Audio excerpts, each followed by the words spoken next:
Isang tawag lang ang kailangan para gumuho ang langit ni Lara. Habang hinihimas ang kanyang tiyan, narinig niya ang katotohanang mas masahol pa sa kamatayan. Ang asawa niyang si Miko, na aksidente kasama ang kumparing asawa ng kapitbahay. Pero ang mas masakit, sa talaan ng ospital, ang pangalan ng kabit ang nakasulat bilang asawa. Sino ang tunay na biktima kung ang lahat ay nakalubog sa malansang dumi ng pagtataksil? Handa ka na bang malaman ang hangganan ng tiis ng isang ina? Sino po sa inyo ang legal na asawa? Kasi rito sa record na ibinigay ni Mr. Miko, bago siya dinala sa operasyon, ang asawa niya ay ang pasyenteng kasama niya, si Sofia. Ang boses ng nurse ay parang isang matalim na bubog na bumaon sa pandinig ni Lara. Hindi siya nakagalaw. Nanigas ang kanyang mga paa sa malamig na sahig ng hallway ng ospital. Sa kanyang mga kamay, mahigpit niyang hawak ang isang lunchbox na puno ng paboritong adobo ni Miko. Niluto niya iyon ng may pagmamahal, maingat na tinitimplahan habang iniisip ang kanilang ikalimang anibersaryo ng kasal ngayong gabi. Pero ang amoy ng masarap na ulam ay nahaluan na ngayon ng masangsang na amoy ng gamot at ang malansang katotohanan ng pagtataksil. Dahan-dahang napatingin si Lara sa kanyang sariling tiyan. 8 buwan na ang kanyang dinadala. Isang buhay na nabuo sa akalang pag-ibig. Pero ngayon ay tila nagiging mabigat na pasanin sa gitna ng kanyang panghihina. Napahawak siya sa sandalan ng silya. Ang kanyang mga daliri ay nanginginig at namumuti sa higpit. "Nurse, baka nagkakamali kayo," bulong ni Lara. Ang kanyang boses ay halos hindi lumalabas sa lalamunang parang may nakabarang tinik. "Ako ang asawa niya. Ako si Lara. Kapitbahay lang namin si Sofia. Magkaibigan kami."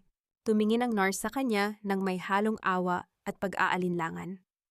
Muling binuksan ng nurse ang asul na folder. "Pasensya na po, ma'am, pero ang nakalagay po rito, Sofia Ramos Salvador. Yun po ang ibinigay na impormasyon ng asawa nyo habang nasa ambulansya sila. At ma'am, pareho po silang isinugod sa emergency room. Pati po ang pasyenteng si Sofia ay buntis din, 7 buwan na." Parang gumuho ang kisame ng ospital sa ibabaw ni Lara. Isang malakas na kalabog ang umalingaw-ngaw sa tahimik na pasilyo nang mabitawan niya ang lunchbox. Nagkalat ang sarsa ng adobo sa puting tiles, parang isang malaking sugat na bumukas sa gitna ng silid. Hindi na niya naramdaman ang dumi sa kanyang laylayan. Ang tanging naririnig na lamang niya ay ang mabilis at marahas na tibok ng kanyang sariling puso. Bawat sakripisyo niya sa loob ng 5 taon ay tila dumaan sa kanyang paningin. Ang pagtitipid niya para makabili si Miko ng bagong sasakyan, ang pag-aalaga niya sa biyenan niyang masungit, at ang mga gabing nagpupuyat siya para lamang ipaghanda ang asawa ng mainit na kape pag-uwi nito.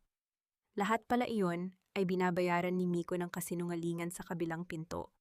Sa kabilang pinto, kung saan nakatira ang kaibigang si Sofia. Naglakad si Lara patungo sa glass window ng ICU nang parang isang kaluluwang nawawala. Doon sa kabila ng salamin, nakita niya si Miko. May mga benda ito sa ulo at maraming tubo na nakakabit sa katawan. Ngunit hindi ang mga sugat nito ang nagpira-piraso sa puso ni Lara. Ang nakita niya ay ang kamay ni Miko na kahit sa gitna ng kawalan ng malay, ay mahigpit pa ring nakahawak sa kamay ni Sofia na nasa kabilang kama. Ang kamay na iyon, ang kamay na humahaplos sa tiyan ni Lara tuwing gabi at nangangako ng habambuhay, ay doon pala nakatira sa piling ng iba. Ang bawat haplos ay isang panlilinlang.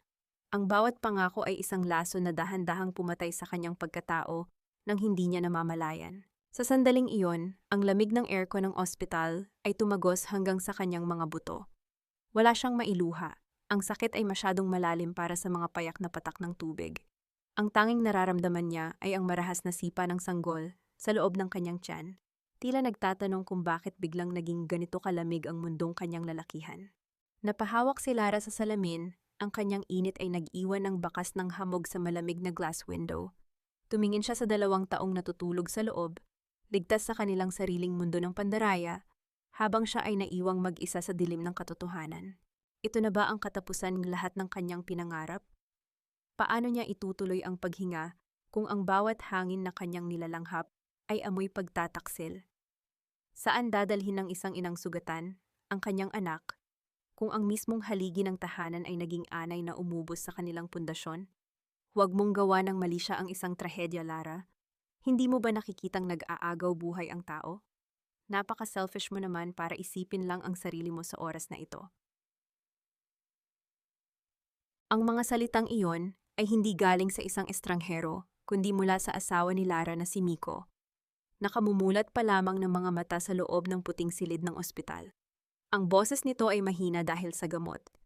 Pero ang bawat kataga ay may talim na tila sinasadyang hiwain ang natitirang piraso ng puso ni Lara.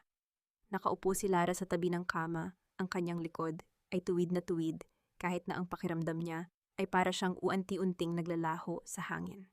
Isang oras na ang nakalipas mula nang ilipat si Miko sa isang regular room, habang si Sofia ay dinala sa kabilang ward para sa masusing monitoring ng kanyang pagbubuntis. Sa halip na magpasalamat na ligtas ang kanyang asawa, ang unang hinanap ni Miko nang magising ito ay ang kalagayan ni Sofia.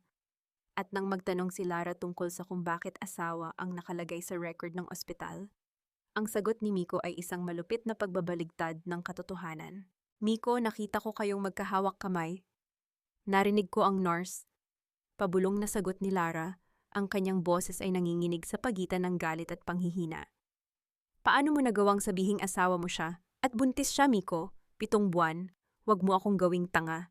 Bumukas ang pinto ng silid at pumasok si Che Remedios, ang ina ni Miko na may dalang mamahaling bag at isang mukhang tila diring-diri sa nakikitang eksena. Hindi man lang ito tumingin kay Lara. Diretso itong lumapit sa kama ng anak at hinaplos ang noo nito. Miko, anak, buti naman at nagising ka na.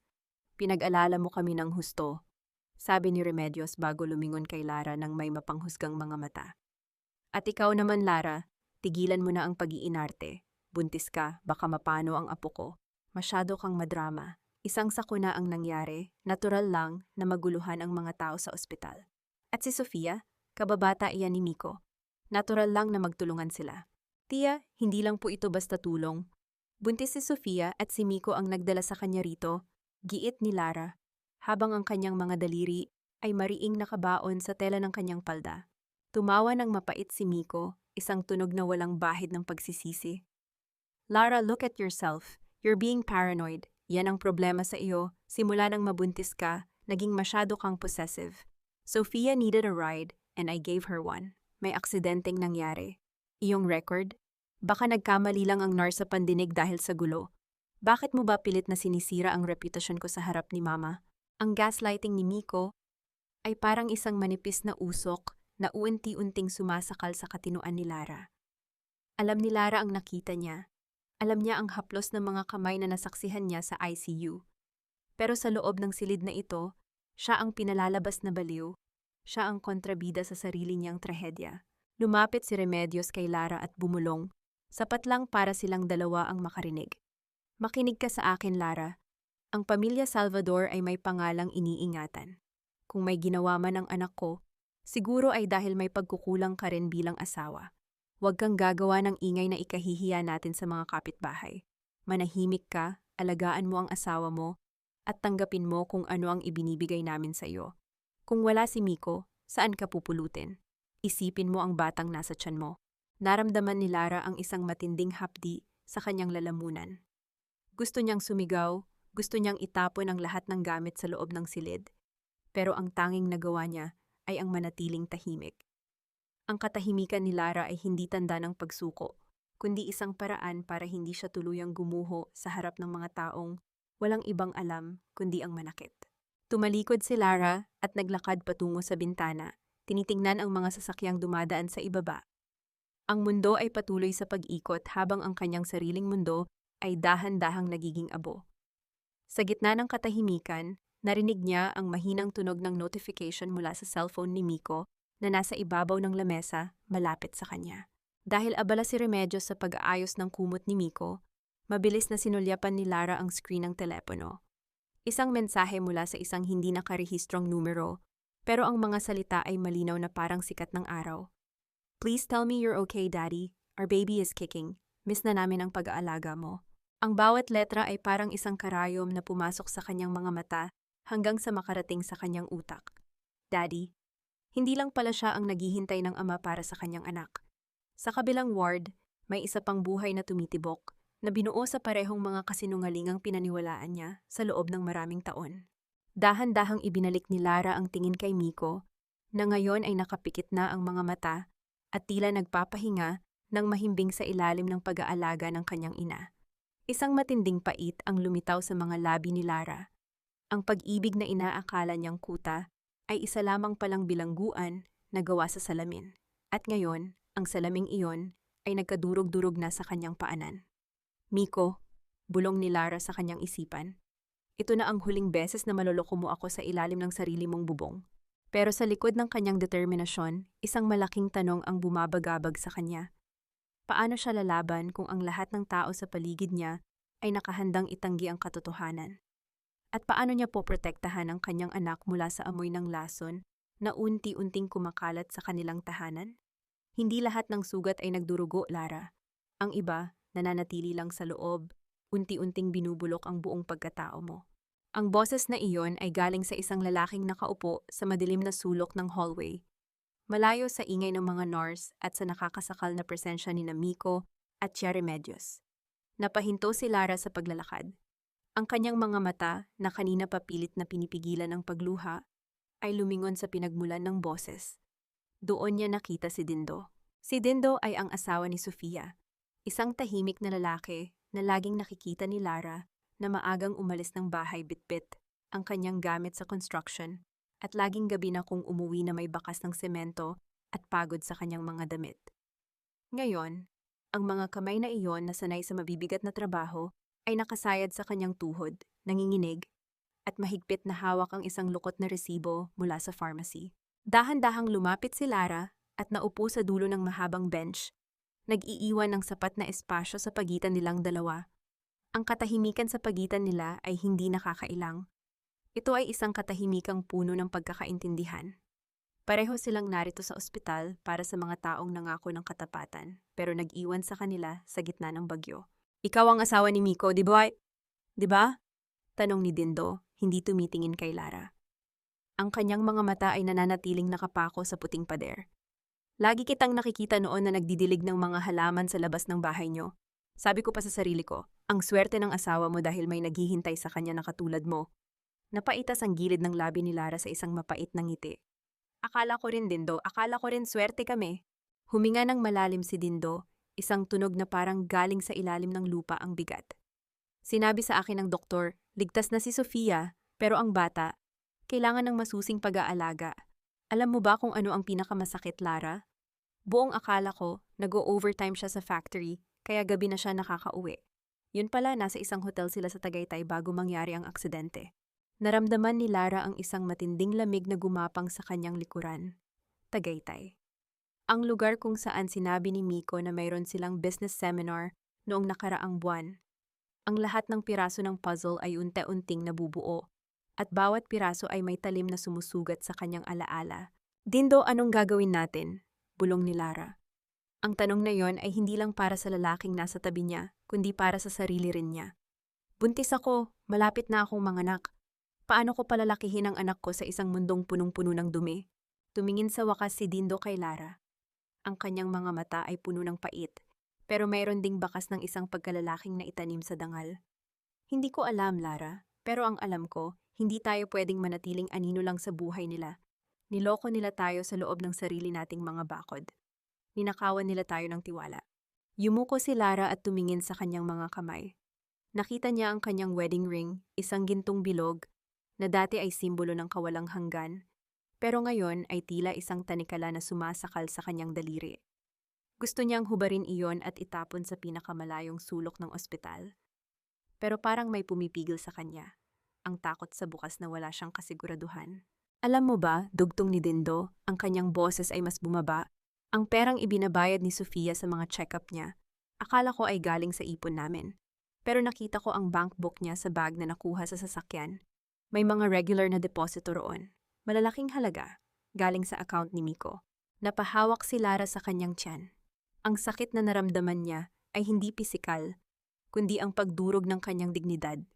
Ang perang pinaghirapan nilang ipunin para sa panganganak niya, ang perang ipinagkait ni Miko sa kanya tuwing humihingi siya ng pambili ng bitamina dahil kailangang magtipid, ay doon pala napupunta sa kabilang pinto. Sa sandaling iyon, ang awa ni Lara para sa kanyang sarili ay napalitan ng isang malamig na puot. Hindi ito ang puot na sumisigaw o nagwawala. Ito ay ang puot na tahimik, matalino, at mapanganib. Dindo, tawag ni Lara, ang kanyang boses ay mas matatag na ngayon. Huwag mong itatapon ang bankbook na yon, itago mo ang lahat ng resibo, ang lahat ng ebidensya. Nilingon siya ni Dindo nang may pagtataka. Para saan, Lara? Anong balak mo? Tumayo si Lara kahit na nararamdaman niya ang bigat ng kanyang pagbubuntis. Tumingin siya sa dulo ng hallway kung saan naroon ang silid ni Miko, ang silid kung saan ang kasinungalingan ay itinatrato na parang katotohanan. Hindi ko pa alam kung paano, sagot ni Lara, ang kanyang mga mata ay nagniningning sa ilalim ng fluorescent lights ng ospital. Pero titiyakin ko na bawat sentimo, bawat patak ng luha, at bawat gabing niloko nila tayo, pagbabayaran nila ng buo. Habang naglalakad palayo si Lara, iniwan niya si Dindo na nakatingin sa kanyang likuran. Sa bawat hakbang niya, tila ba dahan-dahang nagbabago ang anyo ng kanyang kinabukasan. Hindi na siya ang babaeng nagdidilig lang ng mga halaman at naghihintay sa pag-uwi ng asawa. Siya ay isang inang natutong gumising mula sa isang mahabang panaginip. Ngunit sa kanyang pagliko sa kanto ng pasilyo, nakita niya si Tia Remedios na kausap ang isang lalaking nakabarong, may dalang mga dokumento. Narinig ni Lara ang isang bahagi ng usapan na nagpabilis muli ng kanyang kaba. Siguraduhin mong maililipat ang lahat ng ari-arian sa pangalan ni Miko bago pa makahingi ng pirma ang babaeng iyan.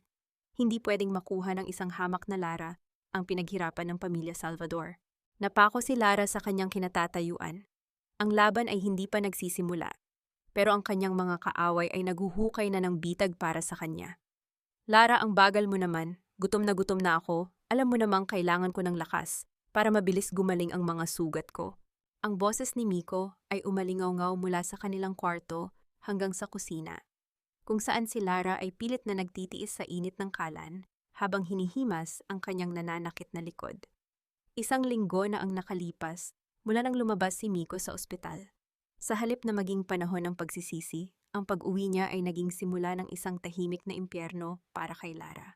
Ang bahay na dati ay itinuturing ni Lara na kanyang kuta at pangarap ay tila naging isang malaking kabaong na gawa sa semento at bato, malamig, walang buhay, at nakakasakal. Maingat na inilagay ni Lara ang mangkok ng mainit na sopas sa isang tray. Sa tabi nito ay ang mga gamot ni Miko, na bawat isa ay binili gamit ang perang itinabisana niya para sa unang gamit ng kanilang sanggol. Bawat hakbang ni Lara patungo sa kwarto ay parang paglalakad sa ibabaw ng mga pira-pirasong bubog. Ang bigat ng kanyang tiyan ay tila lalong bumibigat sa bawat marahas na utos ng kanyang asawa. Heto na ang pagkain mo, mahinahong sabi ni Lara habang inilalapag ang tray sa bedside table. Iniwasan niyang tumingin sa mga mata ni Miko dahil alam niyang ang tanging makikita niya roon ay ang kawalan ng pakiramdam. Eksaktong pagpasok naman ni Tia Remedios na may dalang mga bagong biling damit. Ayan, dahan-dahan lang sa pagkain, Miko anak. At ikaw naman, Lara, ayusin mo naman ang pag-aasikaso sa asawa mo. Kita mo nang nahihirapan ng tao, parang napilitan ka pa. Isipin mo ang utang na loob mo kay Miko. Kung hindi dahil sa kanya, wala kang ganitong kagandang bahay na matitirhan. Hindi sumagot si Lara. Tumingin siya sa paligid ng silid, sa mga mamahaling kurtina, sa malambot na kama, at sa mga dekorasyong siya mismo ang pumili ng may kagalakan noon. Lahat ng ito ay naging paalala na lamang ng kanyang pagkakabilanggo. Ang utang na loob na laging isinusumbat ni Remedios ay ang tanikalang pumipigil sa kanya para sumigaw. By the way, Miko, sabi ni Remedios habang nagtutupi ng damit, nakausap ko si Sofia kanina sa labas. Kawawa naman ang batang iyon, mag-isa lang sa bahay nila dahil laging wala ang asawa niyang si Dindo. Sabi ko, kung kailangan niya ng tulong, huwag siyang mahihiyang kumatok dito. Parang huminto ang paghinga ni Lara. Ang kanyang mga kamay ay nanginginig habang inaayos ang kumot ni Miko. Dito? Papupuntahin niyo rito ang babaeng iyon? Tumingin si Miko kay Lara ng may halong inis. Lara, stop being so dramatic. Kapitbahay natin si Sofia. At gaya ng sabi ni Mama, buntis din siya, wala siyang kasama. Anong gusto mo, pabayaan natin siya? Just because you have these crazy ideas in your head doesn't mean everyone is a villain. Crazy ideas. Bulong ni Lara, ang kanyang boses ay puno ng pait. Miko, nakita ko kayo sa ospital. Narinig ko ang lahat. I told you it was a mistake, malakas na sabi ni Miko, dahilan para mapatalo ng sanggol sa loob ng tiyan ni Lara. Kung patuloy mo akong pagbibintangan, baka mas piliin ko pang bumalik na lang sa ospital kaysa makasama ang isang asawang walang ibang alam kundi maghinala. You should be grateful I'm even here. Lumabas si Lara ng kwarto bago pa siya tuluyang mawalan ng kontrol sa kanyang emosyon. Tumakbo siya patungo sa maliit na balkonahe sa harap ng bahay upang lumanghap ng sariwang hangin. Ngunit ang kanyang nakita ay lalong nagpabilis sa tibok ng kanyang puso. Sa kabilang panig ng kalsada, nakatayo si Sofia sa tapat ng kanilang gate. Suot nito ang isang manipis na bestido na nagpapakita ng kanyang umbok na tiyan. Ngunit hindi ang tiyan nito ang nakakuha ng atensyon ni Lara. Nakasuot si Sofia ng isang kwintas na may pendant na hugis puso. Isang kwintas na eksaktong kapareho ng nakita ni Lara sa isang resibo sa pitaka ni Miko noong nakaraang buwan. Noong tinanong niya si Miko tungkol doon, ang sabi nito ay para iyon sa isang valued client ng kumpanya. Lumingon si Sofia sa direksyon ni Lara. Hindi ito nag-iwas ng tingin. Sa halip, dahan-dahang itinaas ni Sofia ang kanyang kamay at hinawakan ng pendant, habang ang isang matamis at mapang-uyam na ngiti ay lumitaw sa kanyang mga labi. Ito ay isang tahimik na deklarasyon ng digmaan. Naramdaman ni Lara ang isang matinding hapdi sa kanyang puso, na sinundan ng isang kakaibang paninigas ng kanyang tiyan. Napahawak siya sa rehas ng balkonahe. Ang pananakit ay hindi katulad ng mga karaniwang sipa ng bata. Ito ay mas malalim, mas masakit, at may kasamang takot. Hindi pa ngayon, bulong ni Lara, habang pilit niyang pinapakalma ang kanyang paghinga. Please baby, huwag muna ngayon. Sa gitna ng kanyang paghihirap, nakita niyang bumukas ang pinto ng kanilang bahay at lumabas si Cheremedios. Bit-bit nito ang isang supot ng prutas. Ang mga prutas na kabibili lang ni Lara para sa sarili niyang sustansya. Nakita ni Lara kung paano naglakad ang kanyang biyenan patungo sa kalsada, lumapit kay Sofia, at masayang nakipag-usap dito na parang tunay na mag-ina. Ang pagtataksil ay wala na sa dilim. Wala na ito sa mga lihim na mensahe o sa mga tago na pagkikita. Ang pagtataksil ay nasa harap na mismo ng kanyang mga mata, sa loob ng kanyang sariling teritoryo, at basbas pa ng pamilyang dapat ay nagpoprotekta sa kanya. Dahan-dahang pumasok muli si Lara sa loob. Dala ang isang desisyong kasing tigas ng bato. Kung ang bahay na ito ay naging bilangguan, gagamitin niya ang bawat pader nito para itago ang kanyang mga plano. Hindi na siya iiyak para sa awa. Ipunin niya ang bawat piraso ng kanyang nadurog na pagkatao para bumuo ng isang sandata. Kinuha ni Lara ang kanyang cellphone at mabilis na nag-type ng mensahe para kay Dindo. Dindo, kailangan nating magkita, ngayon na. Ngunit bago pa niya maipadala ang mensahe, naramdaman niya ang isang mainit na likido na dumaloy sa kanyang mga hita. Ang kanyang mga mata ay nanlaki sa sindak. Ma, Tia Remedios! Sigaw ni Lara. Pero ang tanging sagot na narinig niya ay ang malakas na tawanan ni Remedios at Sofia mula sa labas ng kalsada. Si Lara ay nakatayo sa gitna ng kanilang magarang sala, mag-isa, habang ang kanyang paningin ay nagsisimulang lumabo. Ang huling nakita niya bago siya dahan-dahang napaluhod ay ang wedding photo nila ni Miko sa dingding. Ang mga ngiting nandoon ay tila ba pinagtatawanan ng kanyang kasalukuyang kalagayan. Tia, Miko, tulong! Ang boses ni Lara ay isang gumaralgal na pagsamo, halos hindi lumalabas sa kanyang namumuting mga labi. Ang bawat salita ay parang isang mabigat na batong pilit niyang itinutulak paakyat sa kanyang lalamunan. Ang mainit na likidong dumadaloy sa kanyang binti ay naging hudyat ng isang panganib na hindi niya inasahan sa gitna ng kanyang 8 buwang pagbubuntis. Nakaluhod siya sa malamig na tiles ng sala. Ang kanyang mga daliri ay mariing nakakapit sa gilid ng sofa, hanggang sa mamuti ang kanyang mga kuko. Sa labas, naririnig pa rin niya ang masiglang tawanan ni Tia Remedios at Sofia. Ang tunog ng kanilang kagalakan ay tila isang malupit na biro na humihiwa sa katahimikan ng bahay. Para silang mga hiyena na nagdiriwang habang ang biktima ay dahan-dahang nauubusan ng lakas sa loob ng sarili nitong kuta. Lara, anong ingay iyan? Huwag kang ngang mag-iskandalo, natutulog ang asawa mo! Ang bulyaw ni Cheremedios mula sa labas ay puno ng iritasyon. Hindi man lamang nito naisipang silipin ang kalagayan ng manugang. Sa sandaling ang paningin ni Lara ay nagsisimula ng magdilim, bumukas ang pinto. Ngunit hindi ang kanyang biyenan ang pumasok. Isang anino ang humarang sa sikat ng araw mula sa labas. Si Dindo. Nakatayo ito, bitbit ang kanyang helmet at ang mukhang pagod mula sa trabaho, ngunit agad na nagbago ang kanyang anyo nang makita ang kalagayan ni Lara. Lara! Walang pag-aalinlangang binitawan ni Dindo ang kanyang gamit at mabilis na lumapit. Ang kanyang malalaking kamay, na sanay sa pagbuhat ng mabibigat na semento, ay dahan-dahang sumuporta sa nanghihinang katawan ni Lara. Anong nangyari? Bakit ka narito sa sahig? Ang bata, Dindo? Hindi ko na kaya, pabulong na sagot ni Lara, habang ang isang matinding pananakit ay muling bumalot sa kanyang buong katawan. Sa gitna ng kaguluhang iyon, pumasok si Tia Remedios, kasunod si Sofia, na may mapanuring mga mata. Sa halip na mag-alala, ang unang lumabas sa bibig ng matanda ay panunumbat. Dindo, anong ginagawa mo rito? At bakit mo hinahawakan ang manugang ko? Lara, ito na ba ang sinasabi ko? Kaya ka ba nagkukunwaring may sakit dahil nakipagkita ka sa lalaking ito? Tumingin si Dindo kay Remedios nang may matinding galit na hindi nito may kubli. Wala na ba kayong konsensya? Dumadaloy na ang tubig sa sahig, namumuti na ang mga labi ni Lara, at iyan pa ang iniisip nyo? Tumabi kayo. Binuhat ni Dindo si Lara sa kanyang mga bisig. Sa sandaling iyon, naramdaman ni Lara ang isang uri ng kaligtasan na matagal na niyang hindi nararanasan sa piling ni Miko. Ang bawat hakbang ni Dindo ay puno ng pag-iingat at determinasyon. Nang dumaan sila sa harap ni Sofia, nakita ni Lara ang saglit na pagkagulat sa mukha ng babae bago ito mabilis na napalitan ng isang mapanuring tingin sa kanyang asawang si Dindo. Dindo, saan mo siya dadalhin? Iwanan mo yan, pamilya namin ang bahala. Sigaw ni Miko mula sa kwarto, napilit na bumabangon kahit hirap pa sa kanyang mga sugat. Hindi lumingon si Dindo.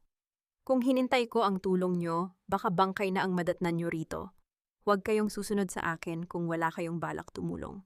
Sa loob ng sasakyan ni Dindo, habang mabilis silang bumibiyahe patungo sa ospital, hinawakan ni Lara ang braso ng lalaki. Ang bawat paghinga niya ay isang pakikipaglaban. Salamat, Dindo. Bakit mo ito ginagawa? Tumingin si Dindo sa rearview mirror. Ang kanyang mga mata ay nagniningning sa pagitan ng awa at paninindigan. Dahil katulad mo, Lara, alam ko ang pakiramdam ng iwanan sa gitna ng daan. At dahil ang batang iyan, siya ang tanging inosente sa duming ginawa ng mga taong mahal natin. Pagdating sa ospital, agad na dinala si Lara sa delivery room.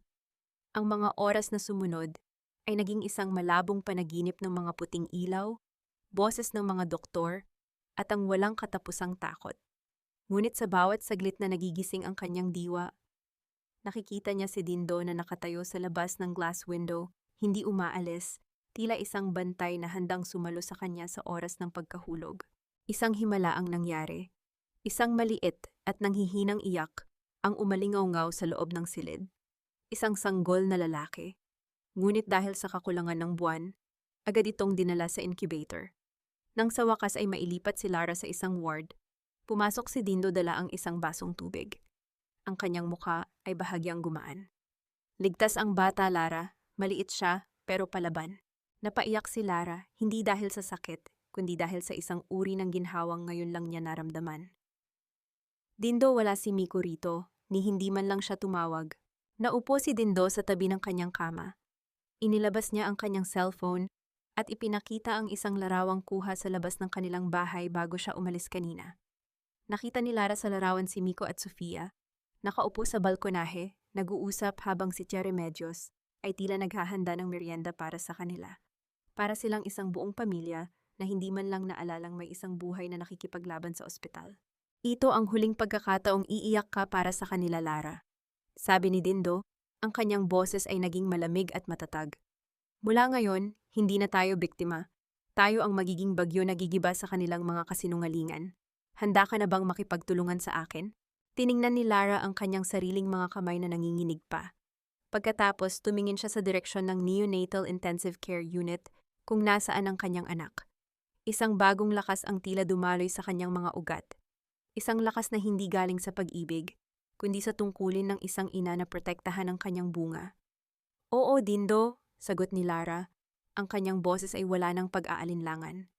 Sabihin mo sa akin, anong kailangan nating gawin?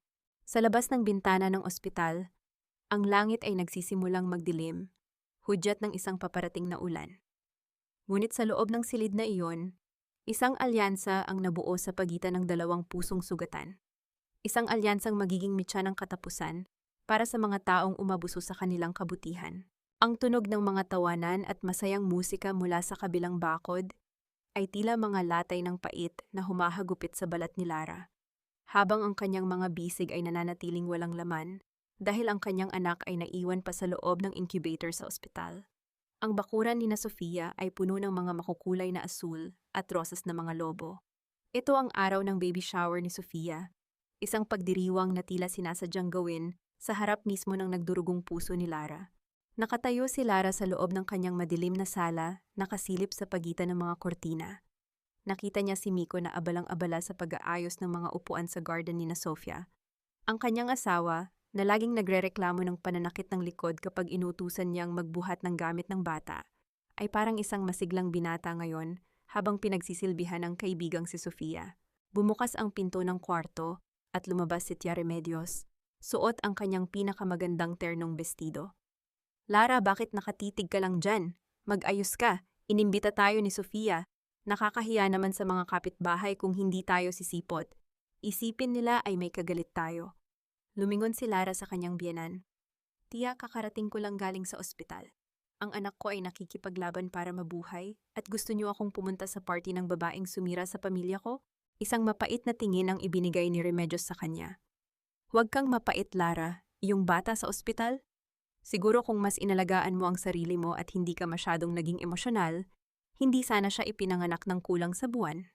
Kasalanan mo rin iyon. Ngayon huwag mo nang dagdagan ang kahihiyan ni Miko. Lumabas ka roon at magpanggap kang maayos ang lahat. Ang mga salitang iyon ay parang isang malakas na sampal na nagpamanhid sa mukha ni Lara. Sa halip na umiyak, dahan-dahang kinuha ni Lara ang kanyang suklay. Tumingin siya sa salamin. Ang maputla niyang mukha ay lalong naging matatag. Sige, kung gusto nila ng palabas, ibibigay niya ito sa kanila. Pero hindi na siya ang biktima. Siya na ang magiging tagamasid sa gitna ng apoy. Paglabas ni Lara sa garden ni na Sofia, tila huminto ang mundo ng mga taong nandoon. Ang mga marites o mga kapitbahay na mahilig sa chimes ay nagbulungan habang nakatingin sa kanyang tiyan na wala na ang umbok. Lumapit si Sofia sa kanya, suot ang isang mamahaling puting bestido na lalong nagpatingkad sa kanyang pagbubuntis. Lara, salamat naman at nakapunta ka, sabi ni Sofia nang may plastic na ngiti. I'm so sorry to hear about your baby. Sana ay maging okay siya. Heto nga pala, look at what Miko gave for the baby's nursery. Itinuro ni Sofia ang isang napakagandang crib na gawa sa puting kahoy. Ang mismong crib na 3 buwang pinag-ipunan ni Lara, pero sinabi ni Miko na masyadong mahal at hindi praktikal para sa kanila. Naramdaman ni Lara ang pag-akyat ng dugo sa kanyang ulo, pero nanatiling tuwid ang kanyang tayo. It's beautiful, Sofia, mahinahong sagot ni Lara, habang ang boses niya ay kasing lamig ng yelo. Actually, familiar ang crib na iyan. Parang nakita ko na iyan sa savings plan namin ni Miko noong 1 buwan. Good choice, Miko. You really know how to spend our money wisely. Nakita ni Lara ang saglit na pagkailang sa mukha ni Miko, pero agad itong napalitan ng isang mapang-uyam na tingin. Lara, please, not here. Nakakahiya sa mga bisita. Iniregalo ko lang iyan dahil walang kagamitan si Sofia. Huwag kang masyadong petty. Sa gitna ng tensyon, lumapit si Dindo Bitbit, ang isang tray ng inumin. Nagtama ang kanilang mga mata ni Lara. Walang salitang namagitan, pero sa isang saglit na iyon, naramdaman ni Lara ang mensahe ni Dindo. Magtiis ka. Malapit na. Umalis si Dindo at naglakad patungo sa gilid ng garahe. Sinundan siya ni Lara nang walang nakapapansin. Sa madilim na bahagi ng bahay, inabot ni Dindo kay Lara ang isang maliit na memory card. Lara, nakuha ko na ang video mula sa dashcam ng sasakyan ni Miko bago ang aksidente, bulong ni Dindo. Hindi lang sila nag-uusap doon. Naririnig sa recording ang plano ni Miko na ilipat ang lahat ng pera niyo sa isang account na si Sofia ang may-ari. Plano nilang iwanan kapag kapanganak mo. Ang bawat salita ni Dindo ay parang isang kidlat na tumama sa diwa ni Lara. Ang lahat ng pagpapakitang tao ni Miko at Remedios ay bahagi lamang pala ng isang mas malaking plano para ubusin siya. Hindi lang ang kanyang puso, kundi pati ang kanyang kinabukasan at ang kinabukasan ng kanyang anak. Dindo, siguraduhin mong ligtas ang kopya nito, sabi ni Lara. Ang kanyang mga mata ay nagniningning na sa galit na may kasamang talino. Ibibigay natin ito sa kanila sa tamang panahon. Pero sa ngayon, hahayaan ko muna silang magdiwang. Bumalik si Lara sa party ng may bagong uri ng ngiti, isang ngiting hindi para sa kanila, kundi para sa sarili niya. Pinanood niya si Sofia na masayang nagbubukas ng mga regalo habang si Miko ay nakayakap sa bewang nito sa harap ng lahat. Ang kanilang kaligayahan ay nakatayo sa ibabaw ng isang malaking kasinungalingan at hindi nila alam na ang pundasyon nito ay dahan-dahan ng tinitibag ni Lara. Bago matapos ang gabi, itinaas ni Lara ang kanyang baso ng juice sa direksyon ni Sofia. To your baby, Sofia, may he grow up knowing the truth about how he was conceived, and to Miko, may you get everything you deserve. Ang lahat ay nagpalakpakan, akala ay isang tapat na pagbati iyon. Pero si Miko ay napahinto sa pag-inom, tila naramdaman ang biglang paglamig ng hangin sa paligid. Habang naglalakad pabalik si Lara sa kanyang madilim na bahay, naririnig pa rin niya ang ingay ng baby shower. Ngunit sa kanyang isipan, ang tanging naririnig niya ay ang iyak ng kanyang anak sa ospital. Konting tiis na lang, anak, bulong niya sa hangin. Lalaban si Mama at sisiguraduhin kong sa huli, tayo ang tatawa. Ang bawat alaala ay isang bitag, Lara. Habang pilit mong inaalala ang mga araw na masaya kayo, lalong lumalalim ang baon ng kutsilyo sa iyong likuran. Ang mga salitang ito ay tila bulong ng sariling konsensya ni Lara habang nakaupo siya sa sahig ng kanilang madilim na silid. Sa kanyang harapan ay nakakalat ang kanilang lumang wedding album. Hinawakan niya ang isang litrato kung saan suot niya ang puting bestido, ang kanyang mga mata ay nagniningning sa pag-asa habang nakatitig kay Miko. Noon, akala niya ay ang pagpapakasal sa lalaking ito ang pinakamagandang desisyon sa kanyang buhay. Ngayon, ang litratong iyon ay tila isang ebidensya ng kanyang sariling pagkabulag. Dahan-dahang hinaplos ni Lara ang mukha ni Miko sa litrato. Ang kamay na iyon na dati ay nagbibigay ng init ay tila nagiging yelo sa kanyang paningin. Naalala niya ang bawat I love you ni Miko na noon ay tila musika. Pero ngayon ay alam na niyang mga nota lamang ng isang mahabang panlilinlang. Ang bawat out-of-town trip, ang bawat gabing pagtatrabaho ng late, ang bawat bulaklak na ibinigay sa kanya. Lahat pala iyon ay paraan lang para itago ang masangsang na amoy ng pagtataksil sa kabilang bahay. Bumukas ang pinto ng silid at pumasok si Miko, amoy alak at may bahid pa ng pabango ni Sofia sa kanyang suot na polo. Hindi man lang siya nag-atubiling itapon ang kanyang sapatos sa tabi ng album na tinitingnan ni Lara. Lara, hindi ka pa ba matutulog? At ano yan? Bakit mo tinitingnan ang mga lumang litrato? You're being so nostalgic, it's creepy, sabi ni Miko nang may halong pait at pag-irita. Tumingala si Lara, ang kanyang mga mata ay tuyo na. Inaalala ko lang kung kailan ka nagsimulang magsinungaling, Miko. O baka naman simula pa lang, kasinungalingan na ang lahat. Humalakhak si Miko, isang tunog na puno ng kapal ng mukha. Lara, stop acting like a victim. It's exhausting. You're just bitter kasi si Sofia, glowing at masaya sa baby shower niya. Samantalang ikaw, look at you. Maputla, laging galit. Kung hindi ka ba naman kasi naging pabaya sa sarili mo, baka mas masaya tayo. Ito na naman ang pamilyar na lason. Ang bawat pagkakamali ni Miko ay laging ibinabalik sa kanya. Ang kanyang pagiging maputla ay dahil sa puyat sa pagbabantay sa kanilang anak na nasa ospital. Pero para kay Miko, ito ay kapabayaan.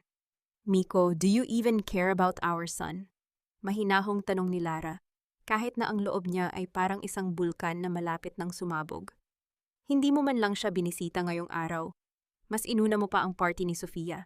He's in good hands, Lara. The doctors are there. Anong gagawin ko ron? Tititigan ng incubator? Busy ako sa mga kapitbahay. Kailangang panatilihin ang maayos na relasyon. Isipin mo naman ang image natin.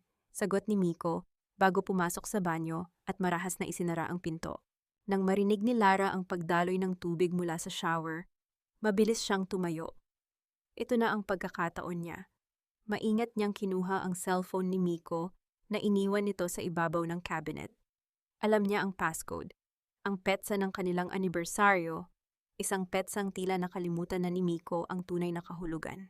Nanginginig ang kanyang mga daliri habang binubuksan ang mga file. Hindi na siya nagulat sa mga malalaswang mensahe nila ni Sofia. Ngunit may isang folder na nakatago. May pamagat na legal. Binuksan niya ito at doon ay tumambad ang isang dokumentong nagpapatigil sa kanyang mundo. Isang draft ng deed of donation. Nakalagay doon na ang lahat ng share ni Miko sa kanilang family business, kasama ang bahay na tinitirhan nila, ay idodonate niya kay Sofia at sa magiging anak nito bilang financial security. At ang mas masakit, may kalakip itong liham mula sa isang abogado tungkol sa kung paano mapapawalang bisa ang karapatan ni Lara sa kanilang conjugal properties sa oras na isampa ang annulment case base sa psychological incapacity ni Lara. Plano nilang palabasin na siya ay may sakit sa isip, na hindi siya karapat-dapat maging ina at asawa para makuha ang lahat. Isang matinding pait ang gumapang sa lalamunan ni Lara. Hindi lang pala siya lolokohin. Plano siyang itapon sa kalsada na walang kahit ano, kasama ang kanyang may sakit na anak. Ang bawat pira-piraso ng alaala niya ng pag-ibig ay tuluyan nang nadurog at naging abo. Mabilis niyang kinuha ang kanyang sariling cellphone at kinuhanan ng larawan ang bawat pahina ng dokumento. Bago lumabas si Miko sa banyo, naibalik na ni Lara ang cellphone sa dati nitong pwesto. Naupo siyang muli sa tabi ng wedding album, ang kanyang mukha ay kasing tigas na ng marmol. "Lara, bakit ganyan ang tingin mo?" tanong ni Miko habang nagpapatuyo ng buhok. "Para kang nakakita ng multo." "Hindi multo ang nakita ko, Miko," sagot ni Lara, habang dahan-dahang isinasara ang album. "Nakita ko na ang katapusan ng lahat. At maniwala ka, hindi ito ang ending na inaasahan mo." Kinabukasan, maagang umalis si Lara para pumunta sa ospital. Ngunit bago siya pumasok sa silid ng kanyang anak, nagkita muli sila ni Dindo sa likod ng canteen. Inabot ni Lara ang mga litrato ng dokumento kay Dindo. "Gusto nilang ubusin ako, Dindo. Gusto nilang kunin pati ang kinabukasan ng anak ko." Bulong ni Lara, ang kanyang boses ay puno ng puot. Tinignan ni Dindo ang mga dokumento at napamura sa mahinang boses. "Ang hayop na iyon. Huwag kang mag-alala, Lara. May kakilala akong abogado na hindi mabibili ng pera ni Miko. At may isa pa akong nalaman. Si Sofia, hindi lang si Miko ang kinatutuwaan niya. May isa pang lalaki na laging bumibisita sa kanya kapag wala si Miko at wala ako." Napatingin si Lara kay Dindo. Isang bagong pinto ng katotohanan ang bumubukas. Ang web ng mga kasinungalingan ay mas malaki pa sa inaasahan nila. "Sino, Dindo? Sinong lalaki?" "Iyon ang aalamin natin," sagot ni Dindo. "Pero sa ngayon, kailangan mong magpanggap na wala kang alam. Hayaan nating isipin ni Miko na kontrolado niya ang lahat. Doon siya magiging kampante. Doon siya magkakamali." Tumango si Lara.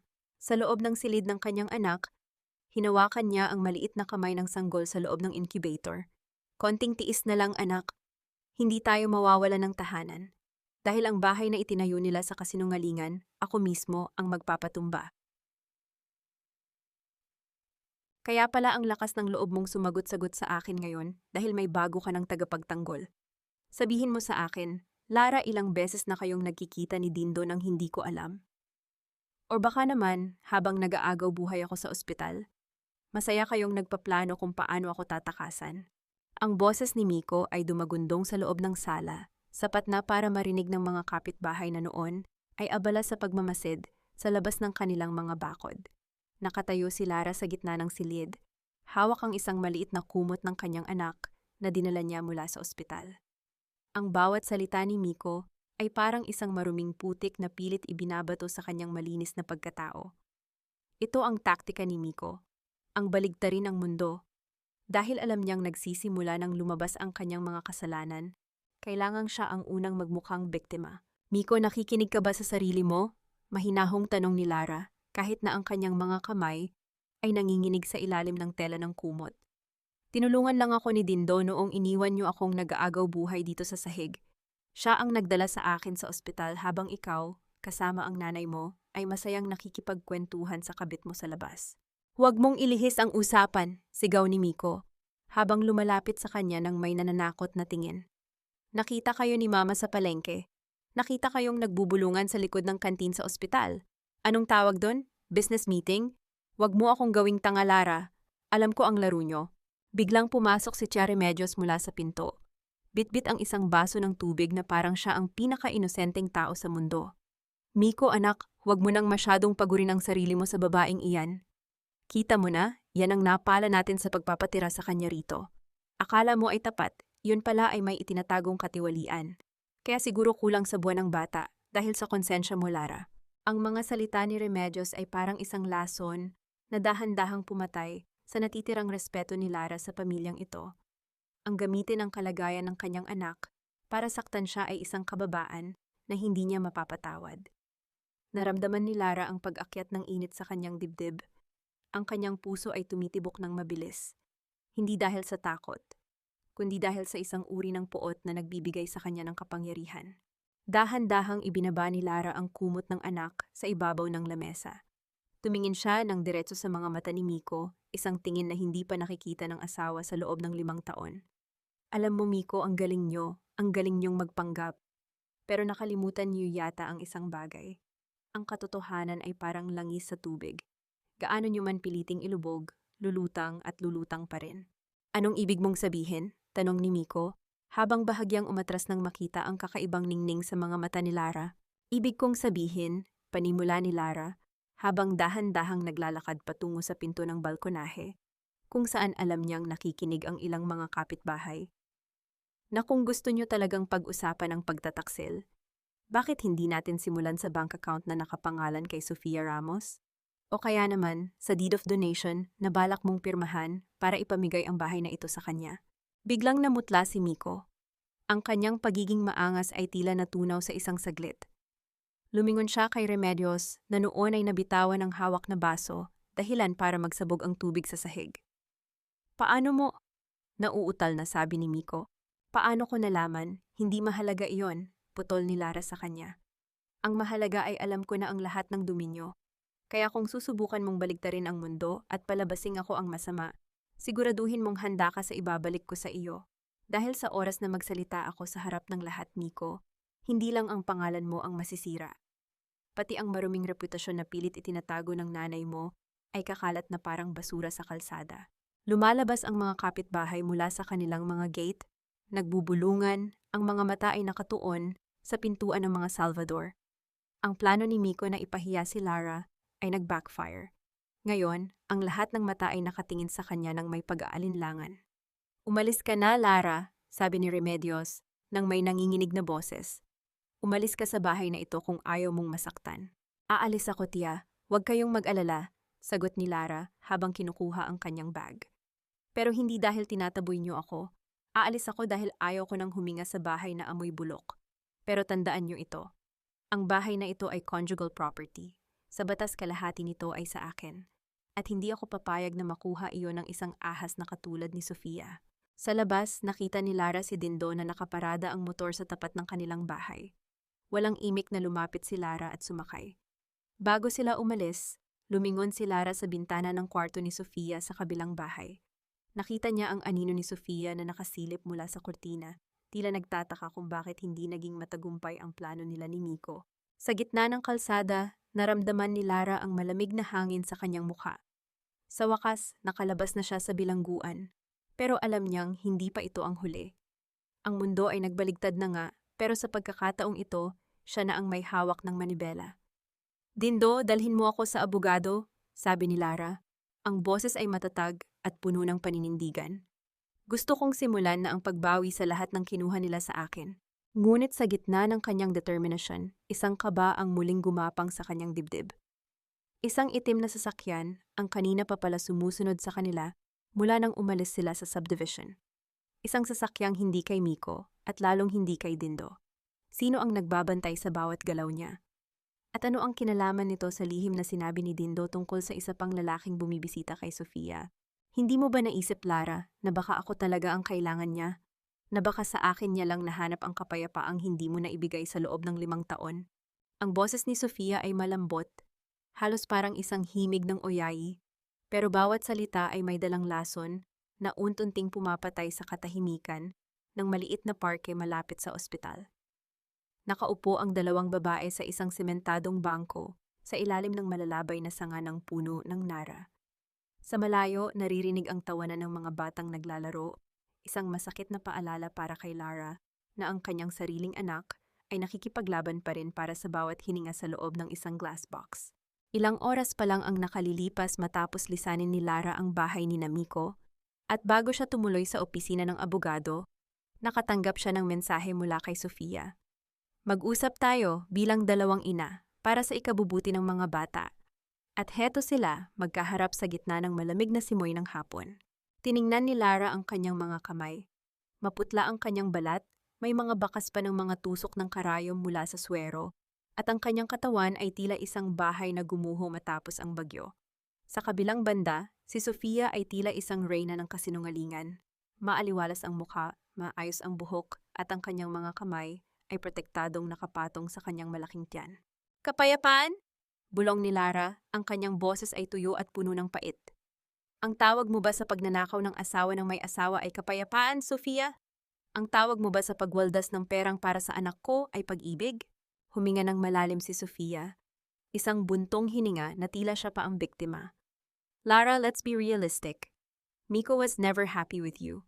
Lagi kang pagod, lagi kang nakatuon sa gawaing bahay, sa pagtitipid. Naging masyado kang boring. I gave him excitement. I gave him a reason to smile again. At ngayon, magkakaroon na kami ng pamilya. Isang pamilyang buo, hindi katulad ng sa iyo na pilit mo lang idinikit. Naramdaman ni Lara ang isang matinding kirot sa kanyang puson.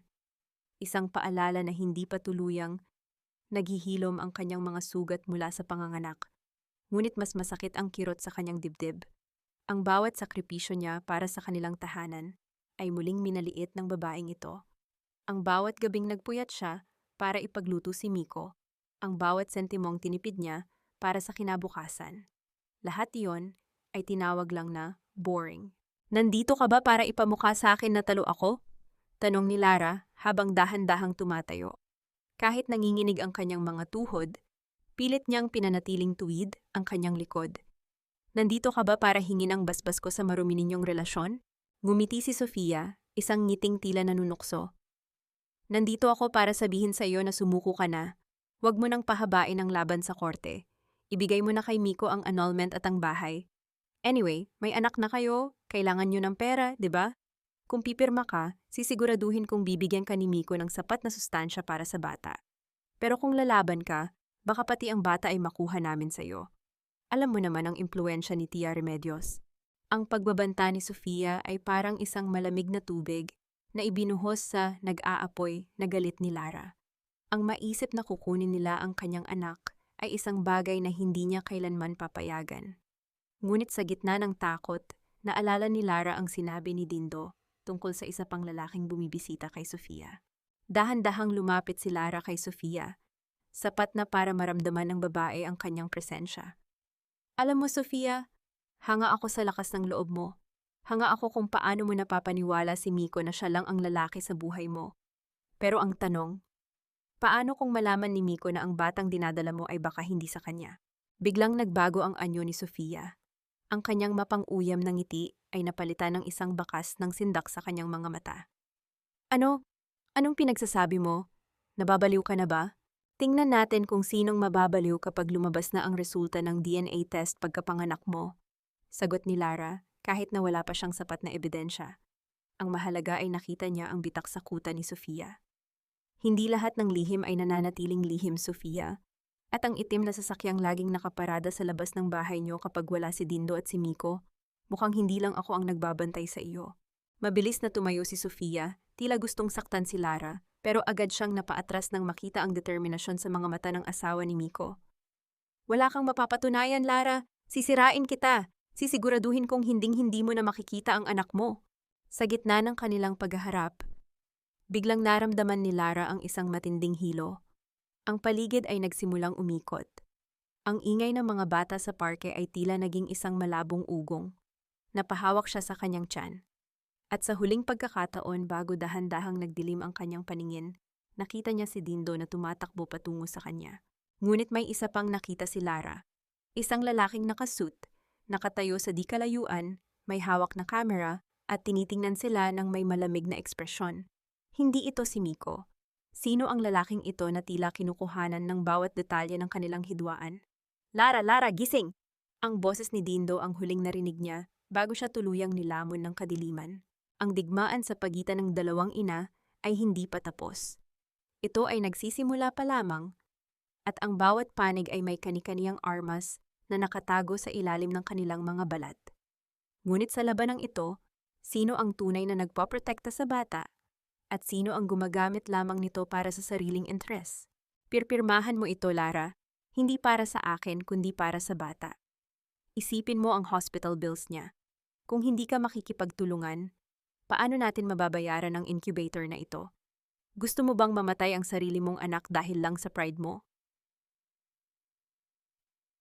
Ang boses ni Miko ay walang bahid ng pagmamahal, isang malamig na negosasyon sa gitna ng Neonatal Intensive Care Unit, NICU. Nakatayo siya sa tabi ng incubator, pero ang kanyang mga mata ay hindi nakatingin sa maliit at kulubot na sanggol na nakikipaglaban para sa bawat hininga.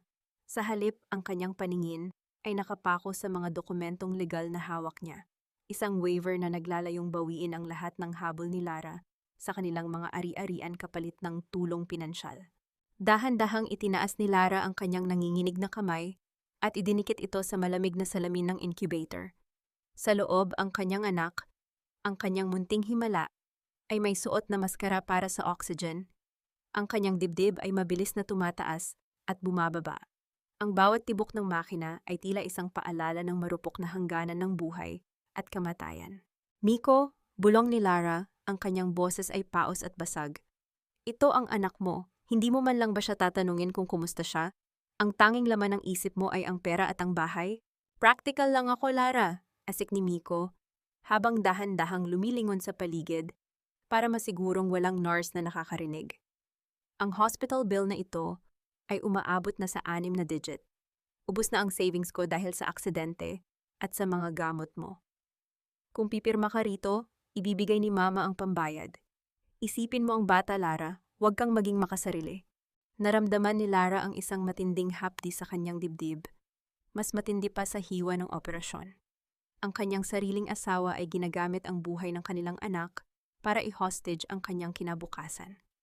Ang bawat salita ni Miko ay parang isang marahas na kamay na sumasakal sa kanyang leeg. Ang katahimikan ni Lara ay hindi dahil sa pagsang-ayon, kundi dahil sa isang bubog ng pait na bumara sa kanyang lalamunan. Paano naging ganito kamanhid ang lalaking minahal niya? Biglang gumalaw ang maliit na kamay ng sanggol sa loob ng incubator. Tila naramdaman ng bata ang presensya ng kanyang ina. Isang mahinang iyak ang lumabas mula sa maliit na bibig. Isang tunog na para sa iba ay nakakaawa, pero para kay Lara, ito ay isang awit ng tagumpay. Ligtas na siya, Miko, sabi ni Lara, habang dahan-dahang tumatayo ng tuwid. Hindi inaalintana ang sakit sa kanyang puson. Sabi ng doktor kanina, malakas ang baga niya. Hindi niya kailangan ang pera ng nanay mo para mabuhay. Ang kailangan niya ay isang pamilyang marunong rumespeto sa katotohanan. Anong ibig mong sabihin? Tanong ni Miko, ang kanyang mukha ay namumula na sa inis. Bago pa makasagot si Lara, bumukas ang pinto ng NICU at pumasok si Dindo. Hindi ito nag-iisa. Kasunod niya ang lalaking nakasuit na nakita ni Lara sa parke, ang lalaking may hawak na camera. Miko, mukhang may bisita ka, sabi ni Dindo. Ang kanyang boses ay matatag at may halong babala. Sino ka? Anong ginagawa niyo rito? Sigaw ni Miko, halatang natataranta. Ang lalaking nakasuit ay lumapit at naglapag ng isang brown envelope sa ibabaw ng lamesa malapit sa incubator. Ako si Attorney Santos, at ang mga litratong kinuha ko sa parke, hindi iyon para sa iyo, Mr. Salvador. Ipinadala ako ng kumpanya mo para imbestigahan ang malaking halaga ng pera na nawawala sa pondo ninyo. Mukhang ang mga regalong ibinibigay mo kay Sofia Ramos ay hindi galing sa sarili mong bulsa. Namutla si Miko. Ang waiver na hawak niya ay dahan-dahang nalukot sa kanyang kamay. Ang kuta ng kasinungalingan na itinayo niya ay nagsisimula ng gumuho mula sa loob. Lara, pag-usapan natin ito. Nauutal na sabi ni Miko, habang pilit na lumalapit sa asawa. Ngunit humarang si Dindo sa pagitan nila. Tapos na ang pag-uusap, Miko. Lumabas ka na bago ko pa makalimutan na nasa loob tayo ng ospital. Nang makaalis si Miko, naiwan ang katahimikan sa loob ng silid. Lumapit si Dindo kay Lara at dahan-dahang ipinatong ang kanyang kamay sa balikat nito. Isang haplos na hindi humihingi ng anuman, kundi nagbibigay ng lakas. Salamat, Dindo, bulong ni Lara, habang ang mga luha ay sa wakas ay malayang dumaloy sa kanyang mga pisngi. Salamat sa pagliligtas sa amin. Tumingin si Dindo sa sanggol sa loob ng incubator. Huwag kang magpasalamat sa akin, Lara. Magpasalamat ka sa batang iyan. Siya ang tunay na himala at siya rin ang magiging dahilan kung bakit hindi tayo susuko. Tumingin muli si Lara sa kanyang anak. Sa gitna ng mga tubo at makina, nakita niya ang pag-asa. Ngunit sa likod ng kanyang isipan, Naalala niya ang sinabi ni Attorney Santos. Kung iniimbestigahan si Miko, ibig sabihin ay madadamay din ang lahat ng ari-arian nila. Saan sila pupunta ng kanyang anak kung mawawala ang lahat? At ang lihim na nalaman ni Dindo tungkol kay Sofia, ang lalaking bumibisita rito. Paano kung ang lalaking iyon ang susi para tuluyang mapatunayan ang kawalang hiyaan ng kanyang mga kaaway? Nabalik lamang ang diwa ni Maribel nang marinig niya ang mahinang tunog ng heartbeat monitor ng kanyang anak. Isang ritmo na tila nangangako na pagkatapos ng mahabang gabi, ang umaga ay darating din. Hindi mo ba naisip na baka pinaparusahan ka ng langit kaya ganyan ang itsura ng anak mo? Kulubot, mahina, at parang bawat hininga ay hiram lang sa makina? Tignan mo ang sa akin, Lara. Malakas ang tibok ng puso. Perpekto. Dahil ang batang ito ay bunga ng tunay na kaligayahan, hindi ng isang obligasyong katulad mo. Ang boses ni Sofia ay parang isang malamig na haplos ng kamatayan sa gitna ng pasilyo ng ospital. Nakatayo siya roon, suot ang isang mamahaling silk na bestido na halos hindi maitago ang kanyang pagmamalaki. Habang si Lara ay nakasuot lamang ng kupas na hospital gown, hawak ang isang maliit na telang asul, ang unang medyas na bibilhin sana niya para sa kanyang anak. Ang kaibahan ng kanilang anyo ay tila isang malupit na salamin ng kanilang mga tadhana. Dahan-dahang hinigpitan ni Lara ang hawak sa maliit na medyas. Ang kanyang mga kuko ay bumaon sa kanyang palad, ngunit hindi niya naramdaman ang sakit. Ang masakit ay ang katotohanang sa harap ng silid kung saan nakikipaglaban ang kanyang sanggol, nakuha pa ni Sofia na maghasik ng lason. Ang kaligayahan na itinayo sa luha ng iba, Sofia, ay parang bahay na buhangin. Mahinahong sagot ni Lara, kahit na sa loob niya ay parang may isang bahagi ng kanyang pagkatao na muling nagkakapira-piraso. Maaaring maganda sa paningin ngayon, pero darating ang alon na lalamon sa lahat ng duminyo. Tumawa si Sofia, isang tunog na puno ng pang-uuyam. Magsalita ka habang may boses ka pa, Lara. Dahil kapag nakuha na ni Miko ang lahat, pati ang hininga mo ay kailangan mong hingin sa amin. Nang makaalis si Sofia, dahan-dahang napasandal si Lara sa pader. Ang bawat tibok ng kanyang puso ay tila isang mabigat na martilyo. Ngunit sa halip na tuluyang gumuho, pinilit niyang huminga ng malalim. Tumingin siya sa pintuan ng NICU. Naalala niya ang pakiramdam ng unang hawakan ng kanyang anak, ang kanyang hintuturo. Isang mahina, ngunit determinadong kapit. Doon niya nahanap ang kanyang sagot. Ang pagtanggap ay hindi pagsuko. Ito ang unang hakbang ng pagbangon. Lara. Nabalik ang diwa ni Lara nang marinig niya ang boses ni Dindo. Naglakad ito patungo sa kanya, may dalang kape at isang makapal na envelope. Ang mukha ni Dindo ay mas seryoso kaysa sa dati. Dindo, anong balita? Tanong ni Lara habang inaayos ang kanyang sarili. Nakausap ko ang tauhan sa kumpanya ni Miko, simula ni Dindo habang inuubos ang tingin sa paligid. Hindi lang pala si Miko ang niloloko ni Sofia, ang lalaking laging bumibisita sa kanya sa gabi. Siya ang manager ng bangko kung saan idinedeposito ni Miko ang mga nakaw na pera. At Lara, may nakita akong record ng mga tawag. Bago pa naging sila ni Miko, matagal na silang magkakilala ng manager na yon. Nanlaki ang mga mata ni Lara. Ibig mong sabihin, ginagamit lang ni Sofia si Miko para makuha ang pera ng kumpanya? Posible, sagot ni Dindo. At may mas malaking pasabog. Ang baby shower na ginawa nila? May nakapagsabi sa akin na nakita si Sofia sa isang clinic sa kabilang bayan, nagpapagawa ng ultrasound under a different name. Doon sa record, ang nakalagay na edad ng bata ay hindi tumutugma sa sinasabi niya kay Miko. Ang bawat impormasyon ni Dindo ay parang isang piraso ng puzzle na unti-unting bumubuo sa larawan ng isang malaking panloloko. Ang puot ni Lara ay napalitan ng isang malamig na kalkulasyon. Kung mapapatunayan nilang hindi kay Miko ang anak ni Sofia, ang kuta ni na Miko at Tia Remedios ay tuluyang mawawasak. Kailangan nating makuha ang record na yon, Dindo, sabi ni Lara. Ang kanyang boses ay puno ng paninindigan. Ito ang magiging susi natin. Sa sandaling iyon, bumukas ang pinto ng NICU. Lumabas ang nurse na may dalang balita. Mrs. Salvador, ang anak niyo po, nakakahinga na siya ng mag-isa. Maaari niyo na siyang hawakan ng mas matagal ngayon. Isang golden moment ang bumalot sa puso ni Lara. Sa loob ng silid, dahan-dahang kinuha ni Lara ang kanyang anak. Ang maliit na katawan nito ay tila isang hiyas na pinapangalagaan ng langit. Sa unang pagkakataon, Naramdaman ni Lara ang tunay na kapayapaan. Isang kapayapaang hindi nakasalalay sa isang lalaki, kundi sa kanyang kakayahang maging isang ina. Ngunit ang katahimikan ay muling nabasag nang pumasok si Miko sa silid. Gulo-gulo ang buhok at namumula ang mga mata. Lara, anong ginawa mo? Sinibak ako sa trabaho. Sinumbong mo ba ako sa management? Winasak mo ang buhay ko. Tumingin si Lara kay Miko nang walang kahit anong emosyon. Winasak mo ang sarili mong buhay, Miko, noong pinili mong magnakaw at magtaksil. Huwag mong isisi sa akin ang bunga ng sarili mong kabulukan. Hindi pa tayo tapos! Sigaw ni Miko habang sinusubukang lumapit sa incubator, ngunit agad siyang hinarang ng security guard na tinawag ni Dindo. Kukunin ko ang bata. Sisiguraduhin kong sa kalsada ka pupulutin. Habang kinakaladkad si Miko palabas, naiwan si Lara na mahigpit na yakap ang kanyang anak. Ang kanyang pagbangon ay nagsisimula pa lamang at ang bagyong darating ay hindi na siya kayang itumba. Ngunit sa gitna ng gulo, isang tanong ang naiwan sa isip ni Lara. Sino ang tunay na lalaking nasa likod ni Sofia at gaano kalayo ang kaya nitong gawin para protektahan ang kanilang mga lihim? Huwag mong isipin na dahil lang nailabas mo na ang batang iyan sa iyong sinapupunan ay sa iyo na siya, Lara. Ang batang iyan ay isang Salvador. At ang isang Salvador ay hindi pwedeng lumaki sa kalsada kasama ang isang inang walang trabaho at walang direction sa buhay. Ang boses ni Tia Remedios ay parang isang malamig na hampas ng hangin na pumasok sa silid ng ospital.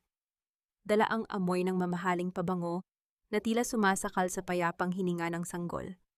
Nakatayo ang matanda sa paanan ng kama ni Lara. Suot ang kanyang pinakamagandang terno, habang ang kanyang mga kamay ay mahigpit na nakahawak sa isang itim na folder. Sa tabi niya ay isang lalaking nakasalamin na may hawak na pluma, isang abogado na handang sumunggab sa anumang pagkakataon. Kakalabas lang ng sanggol mula sa incubator noong umagang iyon. Hawak ni Lara ang kanyang anak. Dahan-dahang hinahaplos ang malambot na buhok nito habang ninanamnam ang amoy ng bagong paligid. Ito ang golden moment na pinakaiingatan niya. Isang sandali ng purong pag-ibig na tila nagpapatigil sa mundo. Ngunit sa pagpasok ni Remedios, ang mundo ay muling naging isang madilim na entablado ng hidwaan. Tia, kakalabas lang ng anak ko sa NICU, mahinahong sabi ni Lara, ngunit ang kanyang mga mata ay nag-aapoy na sa puot. Wala kayong karapatang pumasok dito at diktahan ako kung paano ko palalakihin ang anak ko. Tumawa ng mapait si Remedios, isang tunog na parang pagkagasgas ng bakal sa semento. Karapatan? Iyan ang problema sa iyo, Lara. Masyado kang bilib sa sarili mo. Tingnan mo ang paligid mo. Sino ang nagbayad ng paunang deposito sa ospital na ito? Ang pamilya Salvador. Sino ang nagbigay sa iyo ng bubong na tinuluyan mo noong buntis ka? Kami. At ngayon, dahil sa kahihiyang idinudulot mo sa amin, kukunin namin ang bata. Pipirmahan mo ang dokumentong ito na nagsasabing ipinapaubaya mo ang kustodya ng bata kay Miko at sa akin dahil sa iyong unstable mental condition. Unstable mental condition? Napabangon si Lara. Hindi inaalintana ang kirot sa kanyang tahi. Kayo ang nagtulak sa akin sa dulo ng katinuan ko, Tia. Kayo ni Miko. At ngayon, gagamitin niyo ang sarili ninyong kasalanan para agawin ang anak ko? Be professional, Lara. Singit ng abogado sa gilid. May mga testigo kaming nakakita sa iyo na nakikipagkita sa ibang lalaki habang nasa ospital ang asawa mo. May mga record din kami ng iyong mga outbursts sa loob ng bahay. Sa mata ng korte, isa kang inang pabaya at emosyonal na hindi matatag. Naramdaman ni Lara ang pag-ikot ng kanyang mundo. Ang bawat sakripisyo niya, ang bawat gabing hindi siya natulog para pagsilbihan si Miko, ay binaligtad na naman laban sa kanya. Ang gaslighting ng mag-inang Salvador ay umabot na sa antas na legal at malupit. Tumingin siya sa kanyang anak na ngayon ay nagsisimula ng umiyak. Tila naramdaman ang tensyon sa loob ng silid. Hindi ko pipirmahan yan, deklara ni Lara, habang mas hinigpitan ang yakap sa sanggol. Mamatay muna ako bago niyo makuha ang anak ko. Lumapit si Remedios kay Lara, ang kanyang mukha ay ilang pulgada na lamang ang layo. Makinig ka sa akin ng mabuti, Lara. Isang tawag ko lang, mawawalan ka ng abogado. Isang utos ko lang, walang tatanggap sa iyong trabaho sa lungsod na ito. Sisiguraduhin kong sa kalsada ka pupulutin habang ang apo ko ay lumalaki sa piling ni Sofia, na handang maging mas mabuting ina kaysa sa iyo. Ang pangalan ni Sofia ay parang isang latay na tumama sa puso ni Lara. Ang isiping ang babaeng sumira sa kanyang buhay, ang mag-aalaga sa kanyang anak, ay isang lason na hindi niya malulunon. Naramdaman ni Lara ang isang matinding panghihina. Ang kanyang paningin ay nagsisimulang lumabo sa pagitan ng galit at takot. Ngunit bago pa makapagsalita muli si Remedios, bumukas ang pinto. Si Dindo ay nakatayo roon, ang kanyang mga mata ay kasing dilim ng gabi. Ngunit hindi siya mag-isa. Kasunod niya ang 2 pulis at isang kinatawan mula sa Social Welfare Department. Tia Remedios, simula ni Dindo, ang boses ay matatag at puno ng awtoridad. Mukhang nakalimutan niyo yata na ang panggigipit sa isang bagong panganak na ina ay isang krimen.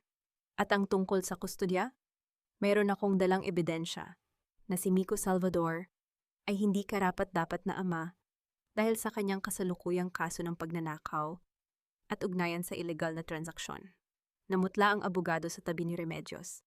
Agad nitong ibinaba ang folder na hawak. Dindo, anong kapangahasan ito? Sigaw ni Remedios habang nanginginig ang kanyang mga labi sa galit. Ito ang hustisya, tiya, sagot ni Dindo.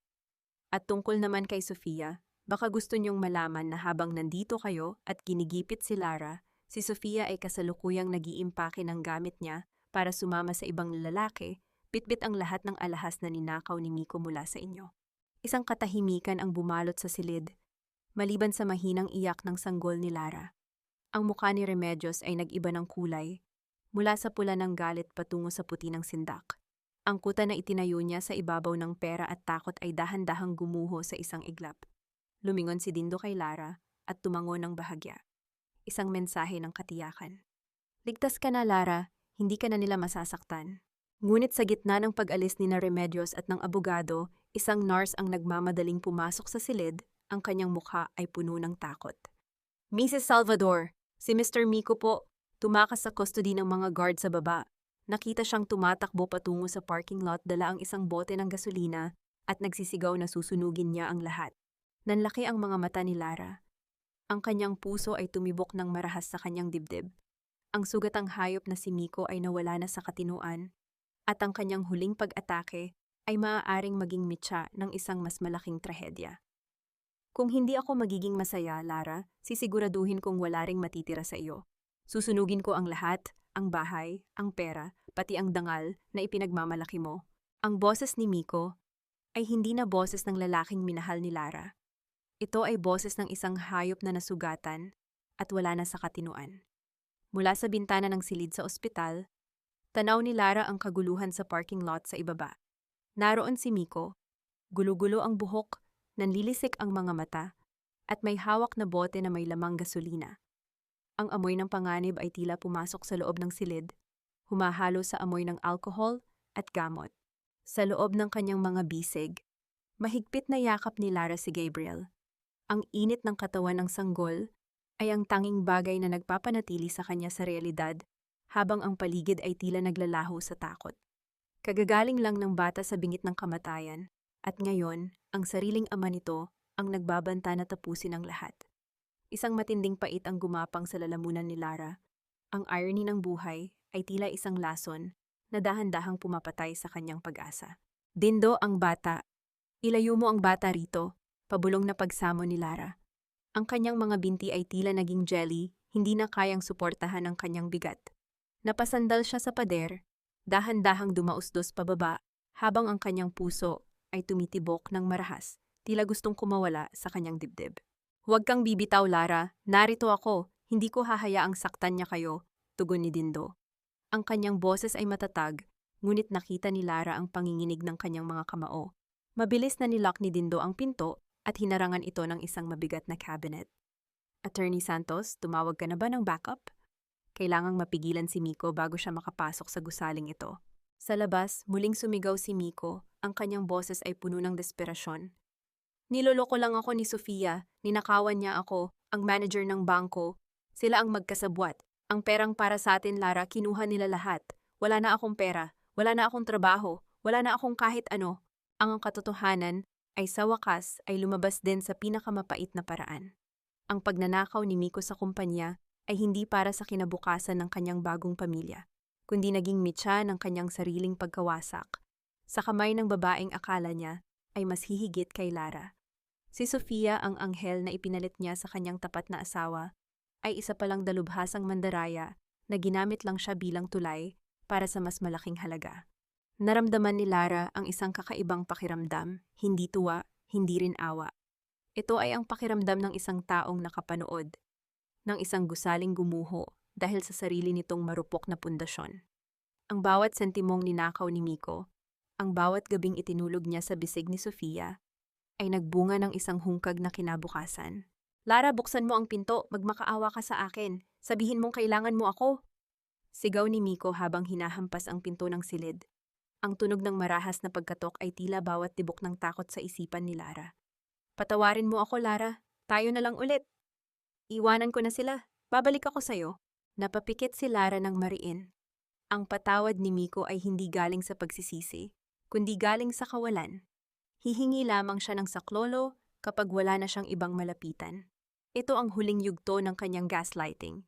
Ang gawing hero, ang sarili sa gitna ng kanyang sariling kasalanan. Miko, tapos na tayo. Malakas na sigaw ni Lara mula sa loob. Ang kanyang boses ay hindi na nanginginig. Ito ay boses ng isang inang nagpapasya para sa kanyang anak.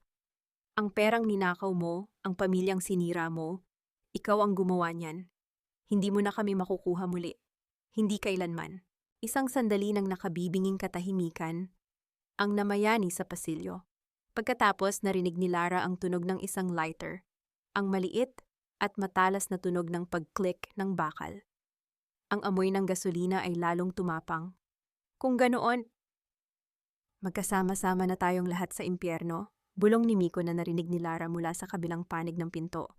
Naramdaman ni Lara ang init na nagsisimulang gumapang mula sa ilalim ng pinto.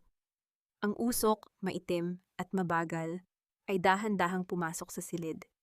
Ang takot na kanina ay malamig ay naging isang nagbabagang realidad. Dindo ang bintana, kailangan nating makalabas.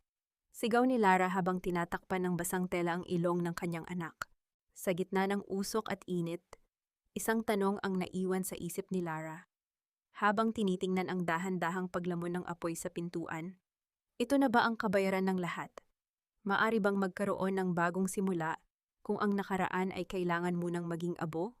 At si Sofia, nasaan na ang babaeng naging mitya ng lahat ng ito habang ang buhay ni Lara at Miko ay nakataya sa gitna ng apoy?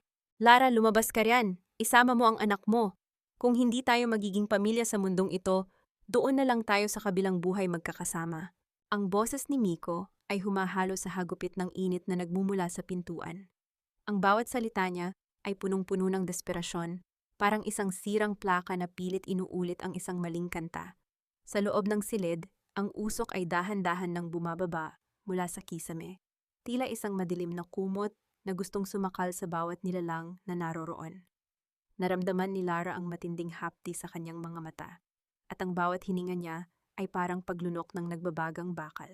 Dindo ang bintana, kailangan nating basagin ang salamin. Ang paos na sigaw ni Lara. Niyakap niya si Gabriel nang mas mahigpit. Itinatago ang mukha ng sanggol sa kanyang dibdib na binalot niya ng basang tela. Ang maliit na katawan ng anak ay nanginginig, isang munting buhay na naiipit sa galit ng isang amang nawala na sa katinuan. Umatras ka, Lara, protektahan mo ang bata, tugon ni Dindo. Kinuha niya ang isang bakal na upuan at buong lakas na inihampas sa makapal na salamin ng bintana. Ang tunog ng pagkakabasag ay umalingaw-ngaw sa silid kasabay ng pagpasok ng malamig na hangin mula sa labas. Ngunit ang hangin ay naging mitsa lamang para lalong lumakas ang apoy sa labas ng pinto. Biglang bumukas ang pinto, hindi dahil binuksan ito, kundi dahil tuluyan na itong natupok ng apoy. Doon ay tumambad si Miko. Ang kanyang balat ay may mga bakas ng uling, ang kanyang polo ay punit-punit, at ang kanyang mga mata ay nanlilisik sa ilalim ng apoy na nakapaligid sa kanya. Hawak pa rin niya ang bote ng gasolina, tila isang huling alas sa isang talunang sugal. Miko, itigil mo na ito. Tingnan mo ang anak mo. Mamamatay siya dahil sa ginagawa mo, pagsamo ni Lara. Ang kanyang mga luha ay mabilis na natutuyo dahil sa init, nagiiwan ng mga mapait na bakas sa kanyang mukha. Tumingin si Miko sa sanggol, pero sa halip na pagmamahal, isang mapait na tawa ang lumabas sa kanyang mga labi. Anak, paano ko malalaman kung akin nga iyan? Kung pati si Sofia ay niloko ako, baka ikaw rin, Lara. Baka kaya ka tinutulungan ni Dindo dahil sa inyo ang batang iyan. Hayop ka, Miko! Sigaw ni Dindo, akmang susugod, ngunit pinigilan siya ng apoy na lalong kumalat sa pagitan nila. Wala na akong pakialam, sigaw muli ni Miko. Wala na si Sofia, tumakas siya kasama ang manager ng bangko. Ninakawan nila ang account ko. Pati ang bahay natin, may kasulatan na palang ibinenta niya sa iba gamit ang pekeng pirma ko. Wala na akong babalikan. Ang katotohanan ay mas malupit pa sa apoy. Ang lahat ng sakripisyo ni Lara, ang lahat ng pagnanakaw ni Miko, at ang lahat ng paninira ni Tia Remedios ay nagtapos sa isang malaking wala. Si Sofia, ang babaeng itinuring nilang anghel, ay kasalukuyan ng lumilipad palabas ng bansa, bitbit ang lahat ng yaman ng pamilya Salvador. Naramdaman ni Lara ang isang matinding awa. Hindi para kay Miko, kundi para sa sarili niya na minsan ay naniwala sa taong ito. Ngunit ang awang iyon ay agad na palitan ng determination nang makita niyang itinaas ni Miko ang bote ng gasolina, handang ihagis sa kanilang direksyon. Kung ganoon, sabay-sabay na tayo, sigaw ni Miko. Ngunit bago pa man niya maihagis ang bote, isang malakas na impact mula sa likuran ni Miko ang nagpabagsak sa kanya. Ang mga bumbero at ang mga pulis ay sa wakas ay nakapasok mula sa kabilang panig ng hallway. Isang malakas na spray ng chemical foam ang pumatay sa apoy na nakapaligid kay Miko, habang mabilis siyang dinamba ng mga awtoridad. Lara, Dindo, dito! Sigaw ng isang bumbero habang tinutulungan silang makalabas sa bintana patungo sa platform ng fire truck. Sa sandaling naramdaman ni Lara ang tunay at malamig na hangin sa labas, tila gumuho ang kanyang buong pagkatao. Napaupo siya sa metal na platform, yakap pa rin ang kanyang anak, na sa wakas ay muling umiyak ng malakas. Isang iyak na puno ng buhay. Tumingin siya sa ibaba at nakita si Tia Remedios, nakaluhod sa kalsada, gulo-gulo ang buhok at humihagulgol habang pinapanood ang kanyang kaisa-isang anak na kinakaladkad ng mga pulis, nakapuso at puno ng sugat. Ang empire ng mga Salvador ay tuluyan ng naging abo. Naramdaman ni Lara ang isang mainit na kamay na humawak sa kanyang balikat. Si Dindo. Ang mukha nito ay puno ng uling, pero ang mga mata nito ay may dalang kapayapaan. Tapos na, Lara, ligtas na kayo. Tumingin si Lara sa naglalagablab na ospital. Ang bawat alaala ng kanyang 5 taong pagtitiis ay tila kasamang nasusunog doon. Ang huling nakita niya ay si Miko, na bago isakay sa patrol car, ay lumingon sa kanya ng may mukha ng isang taong ngayon lang natauhan, pero huli na ang lahat. Salamat, Dindo, bulong ni Lara, habang ang kanyang paningin ay nagsisimulang lumabo dahil sa sobrang pagod at emosyon. Salamat sa hindi pag-iwan sa amin. Isang golden moment ang namagitan sa kanila. Isang simpleng pagtango, isang pagkilala sa isang alyansang nabuo sa gitna ng apoy, na ngayon ay handang maging pundasyon ng isang bagong simula. Ngunit sa gitna ng katahimikan, narinig ni Lara ang bulungan ng mga pulis sa malapit. May nakitang bangkay sa isang sasakyan malapit sa airport. Isang babaeng buntis at isang lalaking nakasuit. Mukhang naaksidente sa gitna ng pagtakas. Nanigas ang buong katawan ni Lara. Ang hustisya ba ay dumating na rin para kay Sofia? O may mas malalim pang lihim na kailangang matuklasan sa likod ng trahedyang ito? Walang saysay ang ginto kung ang pundasyon ng bahay ay gawa sa luha at kasinungalingan. Sa huli, ang alabok ay babalik sa alabok at ang pusong tapat lamang ang mananatiling nakatayo. Ang katahimikan sa loob ng bahay ni Miko ay mas nakabibingi pa kaysa sa pagsabog ng apoy sa ospital noong nakaraang gabi. Nakatayo si Lara sa gitna ng kanilang magarang sala, bitbit ang isang maliit na maleta. Wala nang marahas na utos ni Miko, wala nang mapang-uyam na tawa ni Sofia sa kabilang pinto, at wala nang matatalim na salita ni Tia Remedios. Ang tanging naririnig na lamang ay ang mahinang paghinga ni Gabriel na mahimbing na natutulog sa loob ng baby carrier na nakasabit sa dibdib ni Lara. Dahan-dahang inilibot ni Lara ang kanyang paningin. Ang mga mamahaling gamit na dati ay pinangarap niya ay tila mga rebulto na lamang ng kanyang pagkakabilanggo. Ang bahay na ito, na itinuring niyang pangarap, ay naging isang magarang kabaong para sa kanyang pagkatao sa loob ng 5 taon.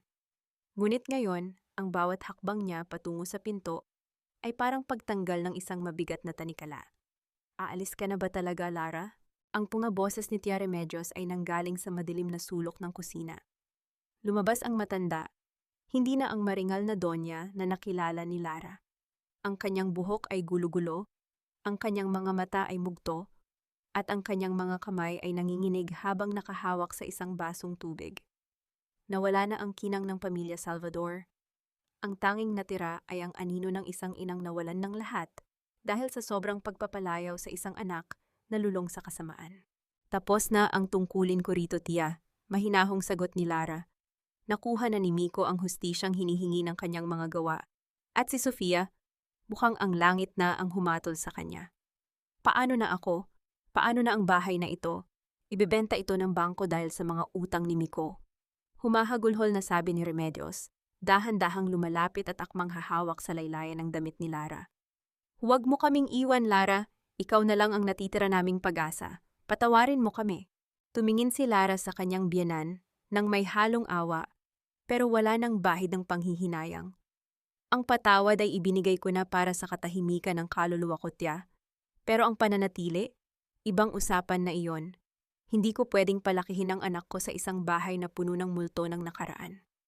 Karapatan ni Gabriel na lumaki sa isang lugar na may katotohanan. Dahan-dahang hinubad ni Lara ang kanyang wedding ring. Inilapag niya ito sa ibabaw ng lamesang kahoy na siya mismo ang nagpakintab sa loob ng maraming taon. Ang gintong bilog ay nagniningning sa ilalim ng sikat ng araw, tila isang huling piraso ng isang kontratang tuluyan ng napunit. Para sa mga utang ni Miko, tiya, ibenta niyo iyan, baka makatulong kahit kaunti. Huling sabi ni Lara bago siya tuluyang tumalikod. Paglabas niya ng gate, tumambad sa kanya ang maliwanag na sikat ng araw. Ang amoy ng sariwang hangin ay tila isang matamis na paalala na siya ay malaya na. Sa tapat ng kalsada, nakita niya si Dindo na naghihintay sa tabi ng kanyang sasakyan. Hindi na ito naka-uniforme ng pang-construction. Suot niya ang isang malinis na polo at may bitbit na isang maliit na bouquet ng mga puting bulaklak. Mga sampagita, payak pero mabango. Handa ka na ba, Lara? Tanong ni Dindo, ang kanyang mga mata ay puno ng paggalang at isang uri ng pangakong hindi na kailangang bigkasin. Handa na ako, Dindo. Handa na kaming magsimula muli. Sagot ni Lara ng may matamis na ngiti. Sumakay si Lara sa sasakyan at habang dahan-dahan silang lumalayo sa subdivision, lumingon siya sa huling pagkakataon. Nakita niya ang bahay ni na Sofia na may foreclosed na karatula sa labas. Ang bawat kasinungalingan ay may hangganan at ang bawat paghihirap ay may katumbas na kalayaan. Ngunit sa gitna ng kanilang biyahe patungo sa probinsya, kung saan plano ni Lara na magtayo ng isang maliit na negosyo, tumunog ang cellphone ni Dindo. Isang mensahe mula sa isang hindi kilalang numero ang lumitaw sa screen na nakakabit sa dashboard. Hindi pa tapos ang lahat. Ang perang kinuha ni Sofia. Hindi lang si Miko ang biktima. Hanapin niyo ang itim na briefcase sa ilalim ng lumang tulay sa San Jose. Napapreno si Dindo sa gilid ng daan. Nagkatinginan sila ni Lara. Ang katahimikang inaakala nilang hantungan ay tila isang panimula lamang ng isang mas malalim na lihim. Ang hustisya ba ay ganap na o mayroon pang kailangang itama para sa kinabukasan ng kanilang mga anak?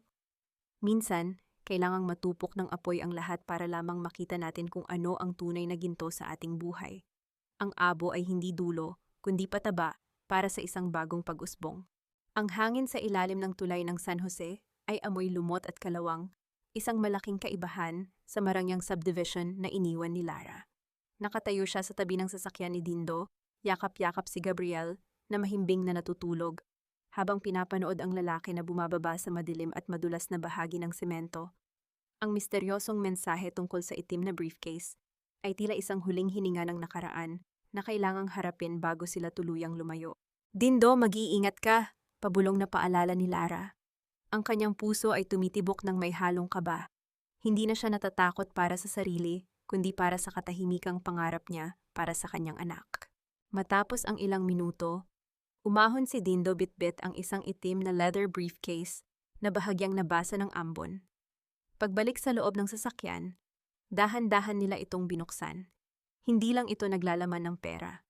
Sa loob, nakita nila ang mga pasaporte ni Sofia at ng manager ng bangko, mga alahas na pagmamay-ari ng pamilya Salvador, at isang maliit na sobrang may tatak ng isang diagnostic clinic. Nanginginig ang mga daliri ni Lara nang buksan niya ang sobre. Ito ang resulta ng DNA test na ginawa ni Sofia ng lihim. Ang mga salita sa loob ay tila huling pako sa kabaong ni Miko. Negative for paternity. Hindi kay Miko ang anak ni Sofia, bulong ni Lara, habang ang isang mapait na tawa ay lumabas sa kanyang mga labi. Ibinenta ni Miko ang kanyang kaluluwa. Winasak niya ang sarili niyang pamilya para sa isang batang hindi naman sa kanya. Ang lahat ng ito para sa isang malaking ilusyon. Tumingin si Dindo sa kanya, ang mga mata nito ay puno ng pag-unawa. Ito na ang huling piraso ng katotohanan, Lara. Ang hustisya ay hindi lang nanggaling sa batas, kundi sa sariling bigat ng kanilang mga kasalanan. Ibigay natin ang briefcase na ito sa mga autoridad para maibalik ang pera sa kumpanya at malinis ang lahat. Tumango si Lara. At pagkatapos nyon, Dindo, ayaw ko na itong lumingon muli. Lumipas ang mga buwan. Ang ingay ng lungsod at ang pait ng ospital ay napalitan ng tunog ng mga alon at ang huni ng mga ibon sa isang payapang probinsya sa Quezon. Dito sa isang maliit na bahay na may malawak na bakuran, itinayo ni Lara ang kanyang bagong mundo. Hindi ito palasyo pero bawat sulok ay amoy pag-asa at katapatan. Isang hapon, habang naglalakad si Lara sa dalampasigan bitbit ang 7 buwan na si Gabriel, nakita niya si Dindo na nag-aayos ng isang maliit na bangka sa di kalayuan.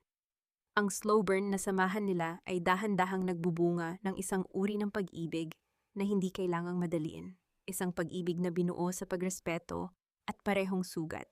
Lara, handa na ang hapunan. Nagluto ako ng sinigang na isda, tawag ni Dindo. Ang ngiti nito ay abot hanggang sa mga mata, isang anyo ng kaligayahan na hindi kailanman nakita ni Lara kay Miko. Lumapit si Lara at sa isang golden moment, kinuha ni Dindo si Gabriel mula sa kanya. Ang bata ay tumawa ng malakas at humawak sa balikat ni Dindo, tila kinikilala ang lalaking naging sandigan nila sa gitna ng unos. Dahan-dahang ipinatong ni Dindo ang kanyang kamay sa baywang ni Lara. Hindi mapang-angkin, kundi nagbibigay ng init at proteksyon. Ligtas na tayo rito, Lara, bulong ni Dindo habang nakatingin sa papalubog na araw na nagbibigay ng kulay ginto sa dagat. Dito wala nang magsisinungaling sa iyo. Alam ko, Dindo, sagot ni Lara, habang idinasandal ang kanyang ulo sa balikat ng lalaki. Sa wakas, natutunan ko na ang pamilya ay hindi nasusukat sa pangalan o sa yaman, kundi sa mga taong handang manatili sa tabi mo kapag ang buong mundo mo ay nasusunog na. Naramdaman ni Lara ang isang malalim na kapayapaan. Ang sugat sa kanyang puso ay naroon pa rin bilang peklat, pero hindi na ito kumikirot. Ang bawat sikat ng araw sa probinsyang ito ay paalala na ang isang inang nagmahal ng tapat ay hinding-hindi pababayaan ng langit. Ngunit habang naglalakad sila pabalik sa bahay, napansin ni Lara ang isang lumang dyaryo na ginamit na pambalot ng isda sa lamesa. Sa isang maliit na kolum sa gilid nabasa niya ang isang balita. Former businessman Miko Salvador, nahatulan ng 15 taong pagkakakulong. Ang kanyang ina, dinala sa isang charity institution matapos mawalan ng malay sa gitna ng kalsada. Isang huling buntong hininga ang pinakawalan ni Lara. Hindi siya nagdiwang, pero hindi rin siya nalungkot. Ang bawat isa ay umani lamang ng kanilang itinanim. Halika na, Dindo, aya ni Lara habang mas hinigpitan ang kapit sa kamay ng lalaki. Naghihintay na ang bukas para sa atin. Ang huling anino ng nakaraan ay tuluyan ng nilamon ng dilim ng gabi, habang ang ilaw sa loob ng kanilang maliit na tahanan ay nagsisimulang magningning, isang parola ng bagong buhay na binuo sa ibabaw ng katotohanan. Lumipas ang 3 taon na parang isang mahabang paghinga matapos ang isang nakakapagod na takbo. Ang bawat segundo ng katahimikan sa baybayin ng Quezon ay naging gamot sa bawat sugat na iniwan ng apoy at pagtataksil sa Maynila. Sa ilalim ng isang malabay na puno ng mangga, nakaupo si Lara habang pinapanood ang isang batang lalaki na masayang naghahabol sa mga alon. Si Gabriel. Ang batang dati ay nakikipaglaban para sa bawat hininga sa loob ng isang incubator, ay isa na ngayong masigla at matalinong bata. Ang kanyang tawa ay ang musika na bumubura sa bawat alaala ng marahas na sigaw ni Miko. Wala sa kanyang mukha ang pait ng nakaraan. Siya ang buhay na patunay na ang pag-ibig ng isang ina ay kayang bumuhay ng kahit anong nalalanta. Ma, look fish! Sigaw ni Gabriel habang itinuturo ang isang maliit na isda sa mababaw na tubig. Napangiti si Lara. Tumingin siya sa kanyang sariling mga kamay. Wala na roon ang gintong singsing na dati ay simbolo ng kanyang pagkakabilanggo. Ang tanging suot niya ay isang payak na pulseras na gawa sa mga kabibe, isang regalo mula kay Dindo noong nakaraang kaarawan niya. Ang kanyang balat ay bahagyang nangitim dahil sa sikat ng araw, pero ang kanyang mga mata ay may ningning na hindi kayang bilhin ng kahit anong yaman ng mga Salvador. Gabriel, dahan-dahan lang baka madulas ka, paalala ni Dindo, habang naglalakad palapit sa kanila. Pitpit ni Dindo ang isang basket ng mga sariwang huli mula sa dagat. Ang kanyang paglakad ay may tiyak na katatagan. Ang katatagan ng isang lalaking nahanap na ang kanyang tahanan. Hindi man sila ikinasal sa paraang marangya at magarbo, ang kanilang pagsasama ay binuo sa isang mas malalim na pundasyon. Ang katapatan at ang pangakong hinding-hindi iiwan ang isa't isa sa gitna ng unos. Handa na ang mesa sa loob, Lara. Nagluto si nanay ng paborito mong suman at mainit na tsokolate, sabi ni Dindo sabay haplos sa balikat ni Lara. Ang kanyang hawak ay may dalang respeto at init. Isang uri ng pagmamahal na hindi kailanman nagpaliit sa pagkatao ni Lara. Nagtama ang kanilang mga mata. Sa loob ng 3 taon, naging dad na ang tawag ni Gabriel kay Dindo. At sa bawat gabi na magkakasama silang nananalangin, nagpapasalamat si Lara na binigyan siya ng tadhana ng pagkakataong makilala ang isang Dindo, matapos ang isang Miko. Ang sugat ay naghilom na, at ang natira na lamang ay ang peklat na nagsisilbing paalala ng kanyang katapangan. Minsan, nakakatanggap pa rin si Lara ng balita mula sa Maynila. Si Miko ay nananatiling nasa loob ng kulungan, unti-unting inuubos ng pagsisisi at galit ang sarili. Si Tia Remedios naman ay namumuhay na mag-isa sa isang maliit na kwarto, umaasa sa awa ng mga kamag-anak na dati ay minaliit niya. Ang hustisya ay hindi laging mabilis, pero laging tiyak. Ang bawat luhang pumatak mula sa mga mata ni Lara ay nagbunga ng kalayaang hindi niya inakalang makakamtan niya. Tumingin si Lara sa papalubog na araw. Ang langit ay nagmistulang isang canvas ng kulay kahel, rosas at ginto, parang isang bagong pahina ng isang aklat na siya mismo ang nagsusulat. Dindo, salamat, bulong ni Lara habang naglalakad sila pabalik sa kanilang maliit na bahay. Para saan, Lara? Para sa pagtuturo sa akin na ang tunay na pamilya ay hindi kailangang maging perpekto. Kailangan lang nitong maging totoo. Hinawakan ni Dindo ang kamay ni Lara nang mahigpit habang bitbit niya si Gabriel sa kabilang braso. Ang kanilang mga anino sa buhangin ay nagmistulang isa. Wala nang mga lihim. Wala nang mga takot. Ang bawat hakbang nila ay patungo sa isang kinabukasang binuo sa ibabaw ng katotohanan, kung saan ang pag-ibig ay hindi na isang lason, kundi isang masustansyang pagkain para sa kanilang mga kaluluwa. Ang gabi ay dahan-dahang dumarating, pero sa loob ng tahanan ni Lara, ang ilaw ng pag-asa ay hinding-hindi na muling mamamatay. Sa wakas, ang bawat pira-pirasong alaala ay naging isang buong obra maestra ng kapayapaan.